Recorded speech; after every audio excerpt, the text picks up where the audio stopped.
प्रदेश की औद्योगिक नगरी पीथमपुर में वायरल ने दस्तक दी है। इस वायरल के मरीजों की संख्या में लगातार इजाफा देखा जा सकता है। औद्योगिक क्षेत्र के लगभग हर घर में एक या एक से अधिक मरीज बुखार, हाथ पैर दर्द, सर्दी जुकाम से ग्रसित है। करीब 2 लाख की आबादी वाले पीथमपुर में सरकारी व प्राइवेट अस्पतालों में मरीजों की भीड़ लगी हुई है। स्वास्थ्य विभाग की लापरवाही का खामियाजा उद्योगों में काम करने वाले श्रमिक भोग रहे हैं। स्वास्थ्य विभाग व नगर के जिम्मेदारों की तरफ से कोई पुख्ता इंतजाम नहीं किए गए। पीथमपुर के सामुदायिक स्वास्थ्य केंद्र में सुबह से ही मरीजों की लंबी कतारें देखी जा सकती है, जिसमें ज्यादातर मरीज बुखार, हाथ पैर दर्द, सर्दी से पीड़ित है। सरकारी अस्पताल में करीब 500 से ज्यादा मरीज रोज पहुंच रहे हैं। मौसमी बुखार एक सप्ताह के अंदर ठीक हो जाता है, लेकिन एक महीने बीत जाने के बाद भी लोगों में आम समस्या जैसे जोड़ों का दर्द और पांव में सूजन, शरीर में खुजली ठीक नहीं हो रही है। अमूमन लोगों के साथ इसी तरह के हालात दिखाई दे रहे हैं।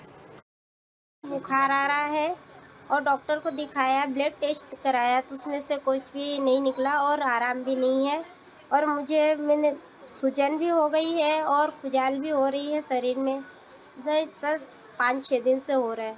डॉक्टर को आपने दिखाया नहीं? दिखा दिया, मैंने डॉक्टर को भी दिखा दिया और ब्लड टेस्ट भी करवा दिया। अभी हम लोगों के पास में तकरीबन रोज़ 100 मरीज इस प्रकार के आ रहे हैं, जिसमें बुखार और बदन दर्द और पैरों की सूजन वगैरह की शिकायत आ रही है, जिसमें हमने यहाँ पे जो लेबोरेटरी में सुविधाएं हैं हमारे पास, तो उस तरह से जांचें हम करवाते हैं। डेंगू, मलेरिया वगैरह की जांचें, तो ज़्यादातर मरीज उसमें अननोन वायरल फीवर के आ रहे हैं। कुछ मरीज डेंगू के भी निकल रहे हैं, लेकिन सिम्टम लगभग अननोन के भी जो है सिम्टम डेंगू जैसे आ रहे हैं।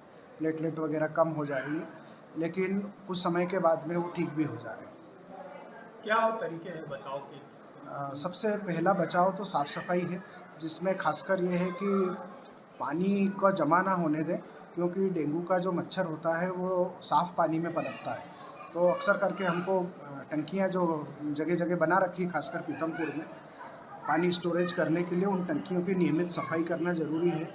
और ऊपर छतों पे कई बार टायर पटक दिए जाते हैं, तो उन टायरों में पानी जमा हो जाता है। गमले होते हैं, गमलों में पानी जमा होता है। इस तरह जहाँ-जहाँ पानी जमा होता है उसकी हम लोगों को निकासी करना बहुत ज़रूरी है। अभी क्या है, पेशेंट जो सामान्यतः देखने में आ रहे हैं, पहले दिन मरीज को हाई ग्रेड फीवर आता है, जॉइंट्स पेन होते हैं और रेडनेस या बॉडी पर रेड स्पॉट्स के साथ में पेशेंट हमारे पास आ रहा है। और काफ़ी हद तक ये इसके जो लक्षण हैं वायरल फीवर या डेंगू से मिलते जुलते लक्षण हैं। और कई पेशेंट्स की जांच कराने पर भी रिपोर्ट्स में ऐसा विशेष कुछ निकल कर नहीं आ रहा है। तो मरीजों का जो ट्रीटमेंट किया जा रहा है वो लक्षणों के आधार पे किया जा रहा है और उससे काफ़ी हद तक राहत भी मिल रही है मरीज़ को।